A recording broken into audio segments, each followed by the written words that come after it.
Now, viewers, the Supreme Court has struck down the Electoral Bonds scheme. In a unanimous verdict, the Apex Court said that electoral bonds are unconstitutional and are violative of the right to information.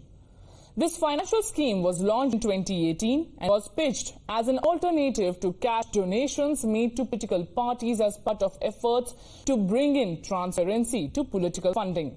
Basically, the fight today was between the two things: the public's right to know about the source of political funding versus the right of a donor to maintain his anonymity and privacy. The Supreme Court basically said the right of a said voter to know is bigger than anything else and anonymous bonds. But what will this order mean?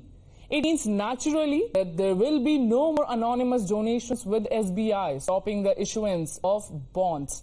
Additionally, the bank is to disclose all information about donors to the Election Commission of India, which will then publish it on its website. This because the court held that donations by companies are purely for quid pro quo purposes. So, basically, to put it bluntly, not only will no party get anonymous donations, the list of all their donors will now be made public. So who will this impact? Well, the opposition united to say that this will end BJP's black money samrajya. Rahul Gandhi said that the BJP had turned the bonds into a medium for taking bribes and commission. Others called it mischievous, the gravest threat to democracy, and suggested that the BJP reserved its special favors only for chandadas. Now, why is this being said? Well, this data will help you understand. An analysis of the annual audited account statement submitted by parties show that BJP has got contributions via bonds of 6,565 rupees between 2017 to 2018 and 2022 to 23. The Congress is a distant second with over 1 crores in the same period, and then there is TMC, BJD and DMK. But here is the interesting bit.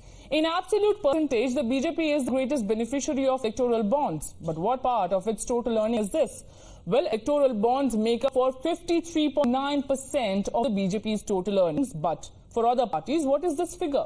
Well, 97% of Trinamool's total receipts came from electoral bonds, 86% of DMK's earnings are from electoral bonds, 84% of the money BJD gets is from electoral bonds. The figure is 70% for the YSR Congress, 71% for the BRS. Now, in the fiscal year 2022 to 2023, 5 regional parties got 1,243 crore rupees through electoral bonds. So the conclusion simply is this, that electoral bonds are supposedly in BJP's cash machine, but ironically, BJP is only getting half of the donations from electoral bonds as opposed to parties like TMC, DMK and BJD who get almost all of their earnings from electoral bonds.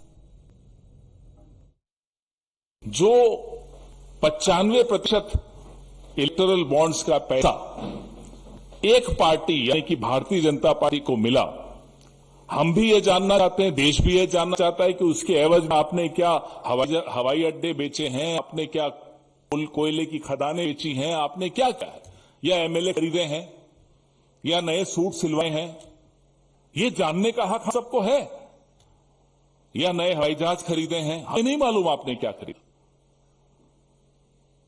95% यानी कि 5,200 करोड़ रुपए Bharatiya Janata party के अकेले के खाते में electoral bond से आया है। हमारी मांग है, ये सीधा सीधा भ्रष्टाचार का मामला है। Moving towards preventing black money to come or slush money to come to the electoral process should be stopped. So this scheme was brought with an idea that somehow you should have money coming from the banks into the political parties, which means clean money, not black money, giving an option of anonymity to the people who are donating so that they are not pressurized by other political parties or any other element. But on that aspect, if the Honorable Supreme Court feels that this is violating another act, the identity should be known, that has to be respected. That does not mean that the movement towards clean funding in politics and all this has come to an end.